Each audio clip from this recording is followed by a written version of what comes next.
مش علاقة حضرتك، انت لسه سنجل. هل كل سنجل وحيد ولا كل وحيد سنجل؟ عارف احساس لما تبقى غايب بقالك مدة فلما ترجع تبقى مش عارف هو انت كنت بتقول ايه او كنت بتتكلم ازاي اصلا؟ ده نفس احساسي دلوقتي وانا بحاول اجمع لكم كلمتين عشان نبدأ مراجعتنا. مراجعة جديدة وفيديو هيبقى كبير شويتين تلاتة لان المراجعة كبيرة شويتين تلاتة، فبتمنى تكونوا متحمسين زي ما انا متحمسة كده وما تزهقوش مني. النهاردة جاوب على اسئلة كتير جدا بتدور في بالنا، وهنفتح كده ابواب لاسئلة اجدد ونجاوب برضو عليها.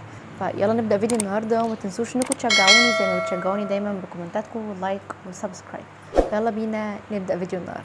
علاقات الحب دلوقتي ما بقتش واضحة، اغلبها بيبدأ في الضلمة، فبالتالي لما بنوصل للنهاية تبقى العلاقة مزيفة. يعني من الاخر نسبة كبيرة من العلاقات لما بتبدأ في الضلمة بتنتهي بسرعة وما بتكملش، ما بنلاقيش النور اللي بيبقى في احلامنا في اول العلاقة. وده غير اغلبنا لما بيقرر ان هو يدخل علاقة ما بيبقاش فاهم ايه الفرق ما بين الحب والاحتياج.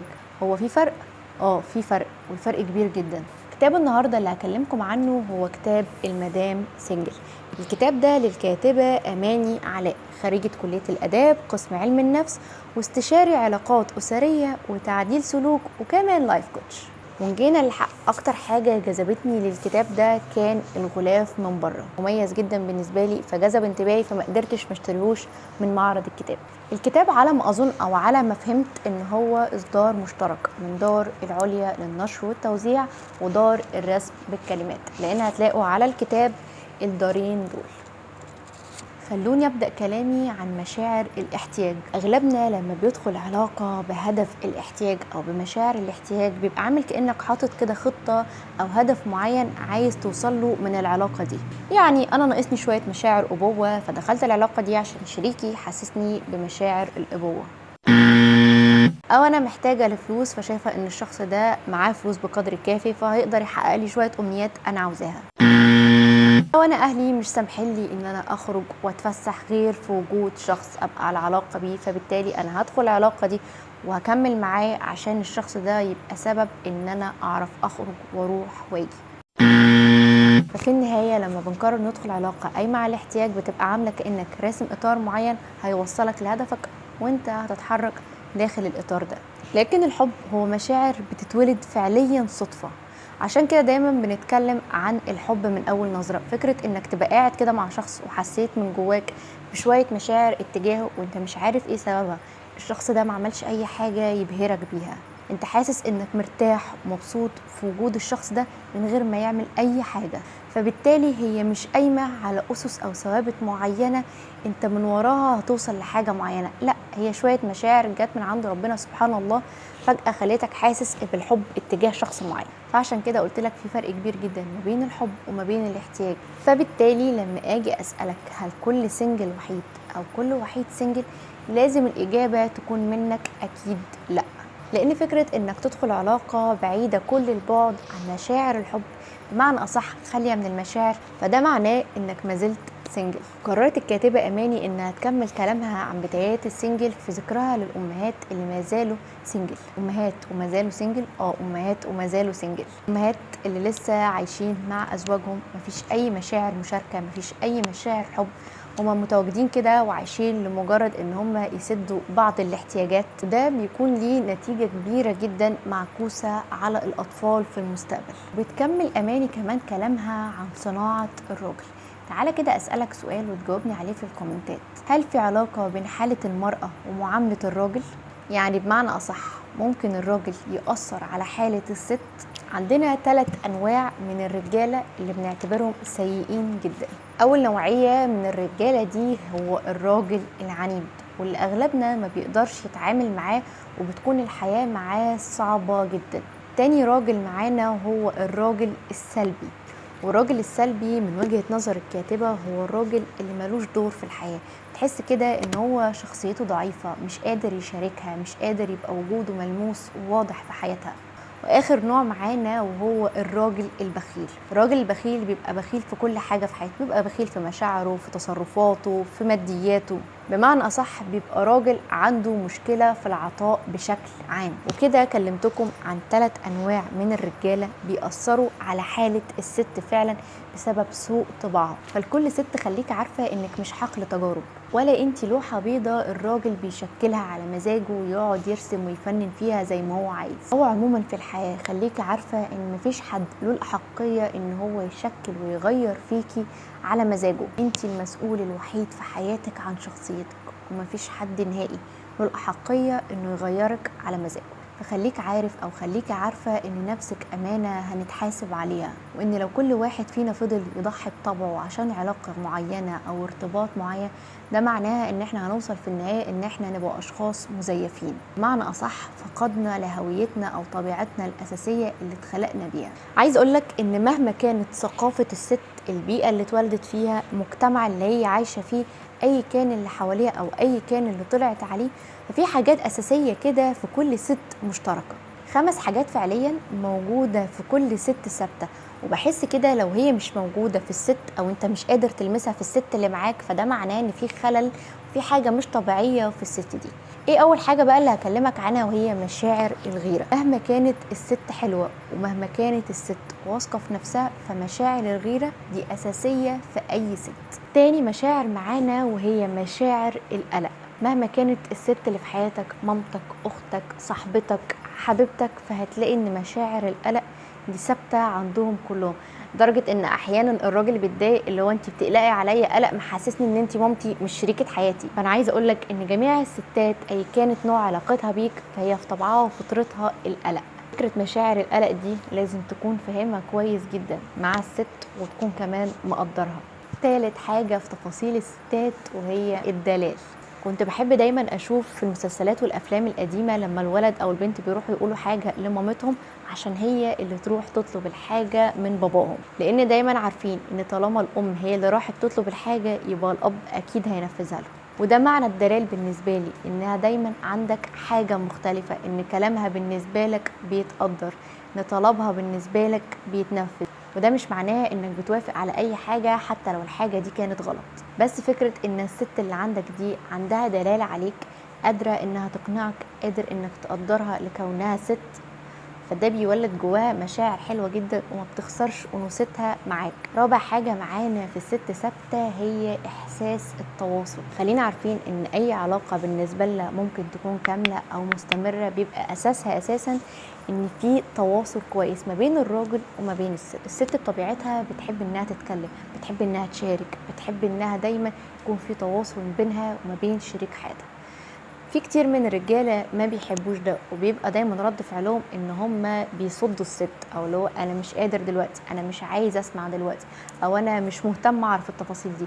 وده بيوصلنا ان العلاقه بتبوظ، او الست بتحس ان في حاجه ناقصاها او انها عايشه لوحدها. فعشان كده دايما من الحاجات الاساسيه واللي لازم تقدرها في اي ست انها بتحب جدا التواصل ما بينكم، بتحب تشاركك، بتحب تعرف رايك، خليك دايما موجود في حياتها، خليك دايما قادر انك تتواصل معاها. اخر حاجه معانا واصعب حاجه في اي ست ومش سهل على اي راجل ان هو يفهمها، وهو مشاعر الرغبه. تعالى كده اوضح لك هو ايه الرغبه دي، او ايه معناها، او ازاي تستفاد بيها. الرغبه او الشغف عند الست هي قنبله موقوته بتخليها مش شايفه اي حاجه قدامها غير هدفها. ففكره انك تبقى عند ست هو انت كل رغبتها او شغفها او هدفها، ده هيخليها بتحاول عشانك بكل الطرق والاساليب، وده بينتج نتيجة انك تبقى شخص قادر تتواصل معاها، بتقدر قلقها، بتقدر غيرتها، ليها دلال بمعنى اصح عليك. ففي النهاية بتبقى انت كل رغبتها في الحياة، رغبتها في انها تسعدك، تسمعك، تحتويك، تقدم لك كل حاجة محتاجها. وفي نفس الوقت بتبقى خسارة كبيرة ليك لو الست فقدت رغبتها اتجاهك، فقدت شغفها اتجاهك، خلاص ملت منك. في اللحظة دي الست ما بتبقاش شايفاك وما بتبقاش قادرة انها تقدم لك اي حاجة في الدنيا. ولو الحاجة اللي بتقدمها لك وقت رغبتها او شغفها اتجاهك كانت سهلة جدا وقادرة انها تعملها بكل حب، لو فقدت الشغف او فقدت الرغبة اتجاهك تبقى الحاجة رغم بساطتها الا انها تقيلة جدا على قلبها. نيجي بقى لاهم واصعب جدال في الحياة بنقابله ما بين الست والراجل، هو مين صح دايما، الست ولا الراجل؟ ان جينا للحق الست في حياتها ما بتغلطش، والراجل لو جينا نراجع قاموسه فهو ما فيهوش الغلط. فكده مين اللي بيغلط دايما، الست ولا الراجل؟ نحكم على الست ولا الراجل؟ تعالى نناقشك في الموضوع ده بشكل اكبر. في الحياة عموما مين الصح ومين الغلط؟ الست اللي عليها الغلط ولا الراجل اللي عليه الغلط؟ هو مين اللي المفروض يعتذر، الست ولا الراجل؟ دي شوية حاجات ما ينفعش تبقى في قاموسك اصلا لما تقرر انك تدخل علاقة. دخلت في علاقة معناها انك حابب الشخص ده، حابب الحياة معاه، عايز تكمل، في اهداف مشتركة ما بينكم بتسعوا لها مع بعض. فكرة مين الغلط ومين الصح دي المفروض ما تبقاش في قاموس اي حد فيكم، لاننا في العلاقة عايزين نسهل الدنيا على بعض، مش عايزين نقعد نعلي على بعض، مش عايزين نقف الند بالند مع بعض.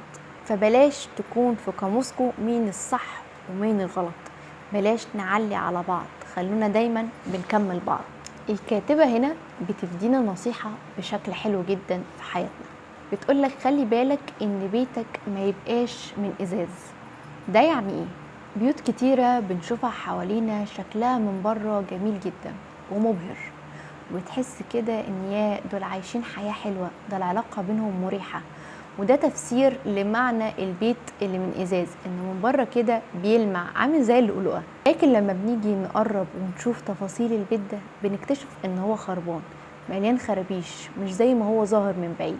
طب ايه اللي بيوصلنا ان حياتنا تبقى من بره عاملة زي الازاز بتلمع، ولما بنقرب من تفاصيلها كده بنلاقي انها خربانة وبايظة بمعنى اصح؟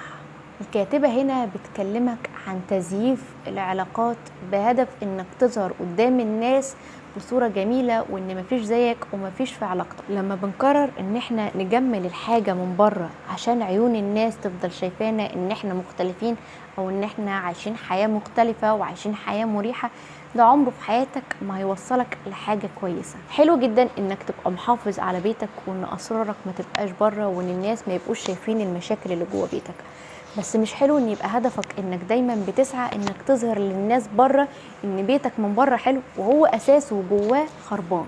فاياك والحياة المزيفة، اسعى دايما ان حياتك تبقى حلوة وظاهرة للناس انها مريحة، بس ده يبقى قايم على ان الحياة بتاعتك فعليا من جواها حلوة ومريحة وتفاصيلها جميلة فعليا، مش من بره حلوة ومن جوه خربانة. فكرت في مرة انك تخون او ان في خيانة مشروعة؟ تعالى كده اكلمك على نوع من انواع الخيانة المشروعة او اللي انا انصحك انك تعمل بيها. اغلبنا لما بيدخل علاقة بيدي شوية وعود، لما بيوصل للنهاية كده اهو مستغرب انا اديته الوعود على اساس ايه؟ يعني انا وعدتك ان انا هفضل او ان انا هكمل او ان انا مش هبعد عنك، انا وعدت ده على اساس ايه؟ واحنا مرينا بتجارب، مرينا بحاجات تاكد لي ان انا مش هقدر ابعد عنك، ما بتبقاش مريت بالتجارب الكافيه اللي تخليك توعد الوعد ده. في اللحظه دي انت بتبقى واقف وقفه كده مع ضميرك لما الحقائق كلها بتظهر لك، واللي هو انا هخون ازاي؟ انا هكسر كل الوعود اللي وعدتها دي ازاي؟ ففي النهايه لما بتظهر الحقائق دي كلها بنوصل لنوع من انواع الخيانه، الخيانه المشروعه، انك تقرر انك تقطع كل الوعود اللي اخدتها دي وتخونها. فكره انك كشخص مكمل في علاقه انت اصلا بتتاذي منها، روحك عماله تطفي، مش شايف منها اي ايجابيه تخليك قادر انك تكمل، عمال بتتهد، قايم بدور المظلوم في العلاقه دي، ايه اللي مخليك تكمل؟ ما تبقى خاين. الخيانه هنا مشروعه، وهنا الخيانه بمعناها انك تقطع كل الوعود اللي انت اخدتها مع الطرف التاني، تكملش. فهمت يعني ايه خيانه مشروعه؟ تعالى اكلمك عن 10 خطوات مهمين جدا اديتهم لنا الكاتبه عشان تنجح علاقتك. اول خطوه معانا في الروشته دي هي التحمل. فكرة ان احنا لما ندخل اي علاقة نبقى قادرين ان احنا نتحمل بعض، دي حاجة مهمة جدا وبتساعدنا ان احنا نعدل بعض ونقدر ان احنا نسهل الدنيا على بعض. تاني خطوة معانا وهي خطوة التفاعل. التفاعل هنا معناه ان احنا نبقى قادرين ان احنا نتعامل مع بعض، قادرين نشارك بعض، قادرين نزعل ونفرح مع بعض. مش كل واحد ليه حياته وفي الاخر مسمين بعضنا ان احنا في علاقة، دي مش علاقة حضرتك، انت لسه سنجل. تالت حاجة معانا واللي أغلبنا بيعديها أو أغلبنا بيحطها في مكانة كده معينة، وهي التكافؤ. والتكافؤ ليه أنواع كتيرة جدا، تكافؤ اجتماعي، تكافؤ فكري، تكافؤ ثقافي. ومن الحاجات المهمة جدا واللي لازم ناخدها في الاعتبار هو فعلا التكافؤ، لأن أوقات كتيرة جدا بيكون الولد دماغه عقلانية كبيرة، مر بتجارب كبيرة خليته سابق سنه، ولما بيروح يرتبط أو يروح يحب بياخد بنت بتكون دماغها لسه فيها طفوليه، لسه ما استقرتش، لسه مش ثابته على قرارات معينه، ما بتقدرش انها تاخد قرارات، وبالتالي بيحس ان هو في علاقه مع حد تافه. والعكس طبعا صحيح، احيانا البنت بتكون مرت بتجارب كتير في حياتها خلتها بقت اكبر واعقل وانضج، ولما بتقرر انها تحب حد اقل منها فكريا وعقلانيا، فبالتالي بيوصلوا لحيطه سد. غير ان المستوى الاجتماعي في اي علاقه بيبقى برضه مهم جدا، بحيث ان ما يبقاش في حد او طرف من الطرفين حاسس بمشاعر النقص. فخليك عارف ان مشاعر التكافؤ او فكره التكافؤ في اي علاقه هي خطوه مهمه جدا. رابع خطوه معانا لانجاح اي علاقه هي التسامح. التسامح حاجه بتختلف من شخص للتاني، يعني انا ممكن امر بموقف مع شخص ما بقاش قادر اسامحه، في حين ان غيري لما يمر بنفس الموقف ده يبقى قادر ان هو يسامح. فكرة التسامح بتختلف من شخص للتاني، يخليك برضو ما ينفعش انك تاخد قرار انك تسامح الشخص اللي معاك ده او لا بناء على اراء غيرك. في اي علاقة لازم تبقى عارف مقدار التسامح اللي عندك عامل ازاي وعلى انهي نوع من المواقف. خامس حاجة معانا وهي المساحات، واغلبنا بيبقى في غفلة عن الموضوع ده. فكرة ان احنا ندي مساحات لبعض، هو يسيبك انك تروحي تخرجي تقضي وقت مع اصحابك وترجعي تاني فتوحشيه، ده هيخلق بينكم دايما طاقة تجديد كده هو، وما تبقوش زهقانين وملانين من بعض. سادس حاجة معانا وهي الابتعاد الآمن، وهسيبكم تقروا النقطة دي انتم على مهلكم عشان تفهموها بشكل أكبر. سابع حاجة معانا وهي المسؤولية، واللي حرفيا بقت فكرتها بايظة جدا في مجتمعنا، واغلبنا بقى بيشيل مسؤوليات مش مسؤولياته في العلاقة، ففي النهاية بنوصل لحيطة سد، وده بسبب فهمنا الخاطئ. خلينا عارفين ان في اي علاقة بين ست وراجل مسؤوليتك ومسؤوليته كل واحد فيكم كده بتبقى واضحة ومفهومة. حتى لو احنا قعدنا نقاوح ونقول لا دي مش مسؤوليتي ودي مسؤوليته هو، خلينا عارفين ان في النهاية المسؤوليات للست والراجل واضحة. ثامن وتاسع نقطة معانا الاتنين بيوصلوا لبعض، السلامة والمرونة. فكرة ان يبقى عندك مرونة في العلاقة، انك تتناقش وتاخد وتدي وتتعامل، ده هيوصلك للسلامة بمعنى اصح. والسلامة هو النجاح او احساس الهدوء في العلاقة، وان علاقتنا مريحة ببعض مش بتحط اعباء على بعض. دول نقطتين برغم بساطتهم الا انهم مهمين جدا في اي علاقة، ان احنا نبقى قادرين نعيش بسلام. اخر نقطة معانا ودي كانت اهم نقطة بالنسبة لي وعايزة اتكلم معاكم فيها باستفاضة، هو انك دايما تكون انت. لما بندخل علاقة ما بندخلش العلاقة بهدف ان احنا نغير بعض، احنا بندخل علاقة عشان نكمل بعض، عشان نتشارك في الحياة. فكرة انك تبقى داخل علاقة ومستنيها تبقى على مزاجك، او انت تبقي داخلة علاقة مع حد وتبقي فاكرة ان انت هتغيريه وتخليه مشابه لطبعك، ده مش بيحصل. احنا كده بنضغط بعض وبنخلي كل واحد فينا يبقى شخص مزيف لانه مش شبه نفسه. يا ريت دايما نبقى سايبين لبعض المساحة ان احنا نتعامل زي ما احنا. كده الايام بتغيرنا، او في الحياة عموما المواقف اللي بنقابلها بتطور من طبعنا ومن شخصيتنا. تعاملكم مع بعض كل واحد هيفهم التاني وهيبقى عارف ايه اللي بيضايقه، فبالتالي هيحاول ان هو يظبطه في شخصيته. لكن مش معناها انك تاخد شخص وتحاول انك تخليه شبهك. لما يبقى شبهك مين فيكم هيساعد التاني في الحياة؟ حاولوا دايما انكم لما تدخلوا اي علاقة ما تبقوش مزيفين. من البداية خليك زي ما انت، وما تقبلوش باي طرف يحاول يغيركم. رغينا كتير وعرفتكم على تفاصيل اكتر. انا عارفة ان الكتاب ده دسم، بس انا كنت متحمسة جدا ان انا اتكلم معاكم عنه. بس خلونا نكمل، واتمنى ما تكونوش زهقتوا مني. وتعالى اكلمك كده عن كتالوج الست. كتالوج هو الست ليها كتالوج، اي بني ادم في الدنيا ليه كتالوج، فتعالى كده برضو اكلمك عن كتالوج الست.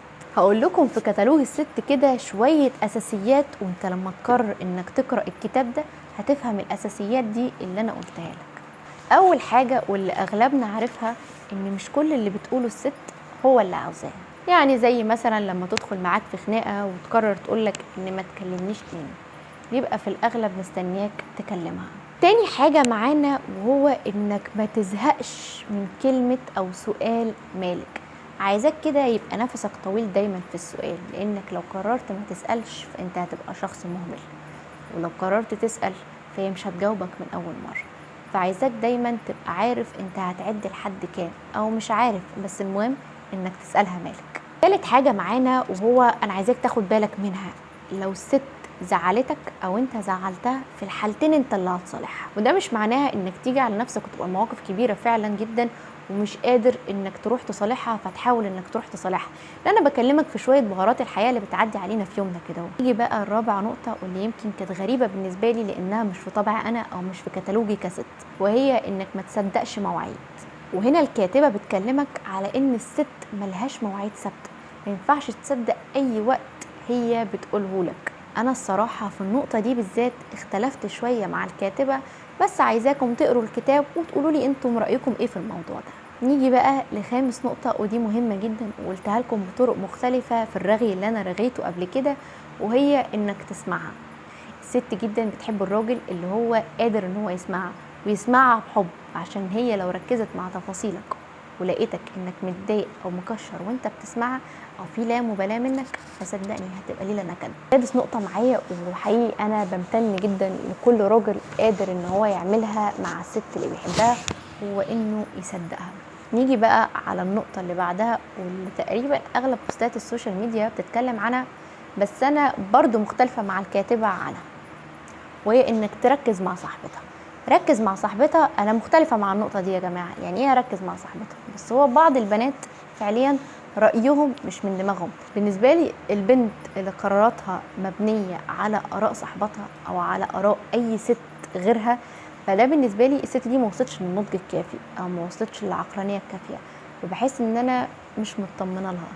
بس خلينا عارفين ان في ستات كتيره جدا او بنات كتيره جدا فعليا رايهم من اراء صاحبتهم، فحاول انك دايما تبقى مركز في الموضوع ده، هل هي رايها من دماغها ولا رايها من راي صاحبتها. اخر نقطه معانا في كتالوج الست وهي انك تفكر معاها.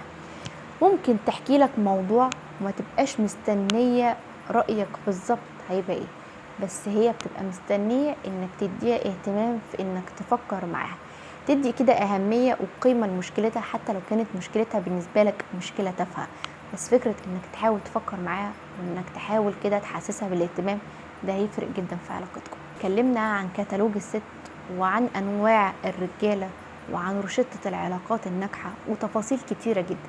تعالى بقى اكلمك عن امراض الست. وايوه زي ما سمعت في امراض كده في الستات معينه تخلينا ما نكملش مع الست دي او ما نقربش منها. فتعالى كده اقول لك بشكل سريع ايه امراض الستات. اول مرض في الستات وهو مرض الانانيه. الست الانانيه دي من اصعب الستات حرفيا. ونيجي لتاني نوع هو الست الحقوده، واللي برضو بالنسبه لي من اصعب انواع الستات حرفيا.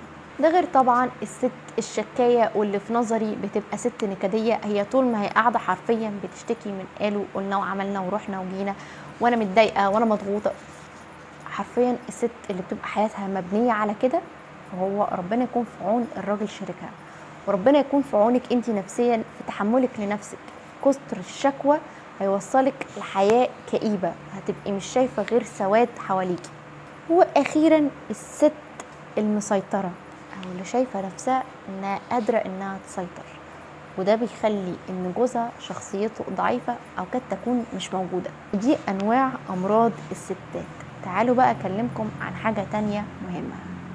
تعالوا بقى نتكلم عن انواع الرجاله. هتقولوا لي هو مش كان كلامنا عن الستات اللي جاب الرجاله دلوقتي؟ لا، هو مش الحلقه بتاعتنا هتبقى كل كلامنا فيها عن الستات، لازم برضو نتكلم عن الرجاله ويكون ليهم جزء في حلقتنا.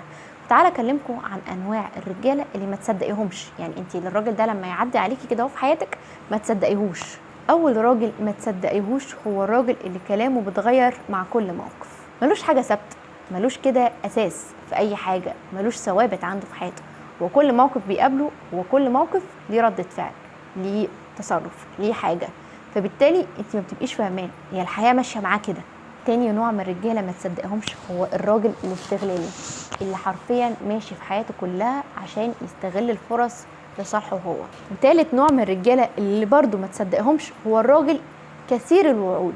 راجل ماشي في حياته يوعدك، بس اوعدك ان انا هكمل معاكي، اوعدك ان انا هصالحك، اوعدك ان انا ما زعلكيش، اوعدك ان انا هجيب لك الحاجه اللي انت عاوزاها. هو ماشي في حياته بيوعد بس الفعل فين؟ مفيش. راجل صاحب فكره انا لا اكذب ولكني اتجمل بالكذب، بالتزييف، بحقيقه مش حقيقتك. خامس نوع من الرجاله اللي ما تصدقهمش هو الراجل المرتبط ولكنه سنجل. يمشي كده في حياته بيدور على اي ست يقرب منها وهو مرتبط. طب انت بتعمل كده ليه؟ اصل انا مش مرتاح، اصل هي مش مكفياني، اصل هي ما بتحاولش عشان، اصل هي مهمله، اصل ما بنصدقهمش مهما وعدونا. راجل مرتبط بنسيبه في حياته، ما بنقربش منه، مش بنحاول معاه، مش بنصدقه. وسادسا، اكثر انواع الرجاله شهره وهو الراجل البسباص اللي عينه زايغه، وده من اسوأ انواع الرجاله، وتقريبا انا مش محتاجه افسر لك يعني ايه راجل عينه زايغه.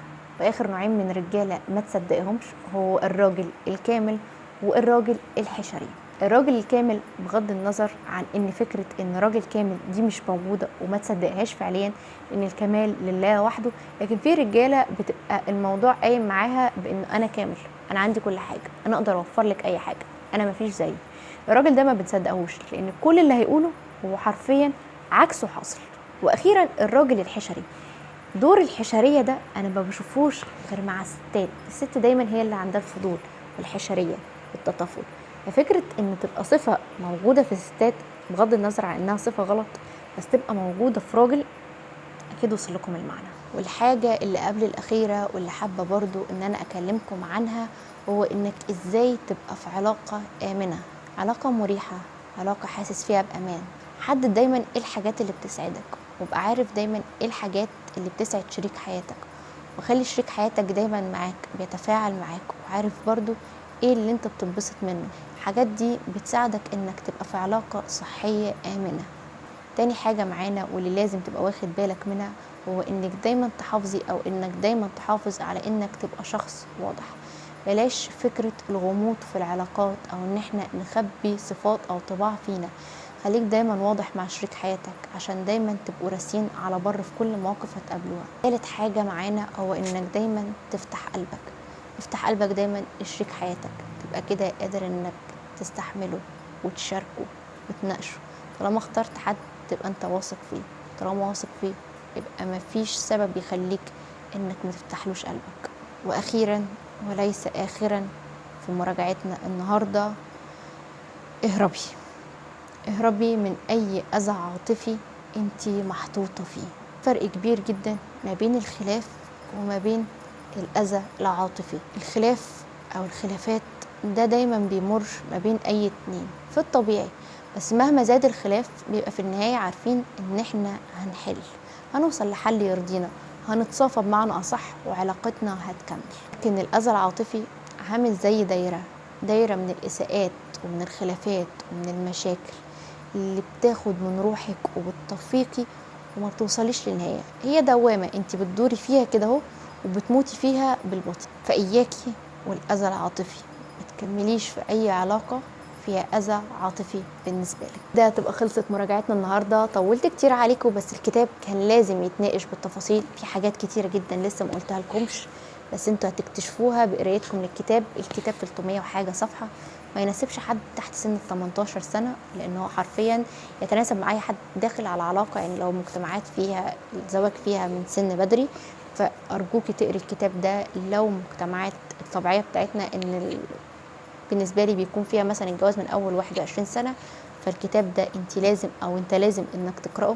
هيفتح مدارككم على حاجات مش في بالكم وهيساعدكم جدا في العلاقات. انا حقيقي مبسوطه جدا ان انا قرات الكتاب ده وتقييمي ليه 9/10. انا برشح الكتاب ده وهيدخل قائمه الكتب المفضله اللي انا قراتها في عام 2024. فمستنيه تقراوا الكتاب ده وتقولوا لي رايكم فيه وتقولوا لي هل استفدتم ولا لا. والمواضيع اللي انا ما اتكلمتش معاكم فيها انتوا هتقراوها هنا وقولوا لي برضو رايكم فيها. واستنوا مراجعه جديده ومناقشه جديده عن كتاب او روايه جديده، وقولوا لي مراجعه النهارده عجبتكم ولا لا. واشوفكم على خير في فيديو جديد ومراجعه جديده.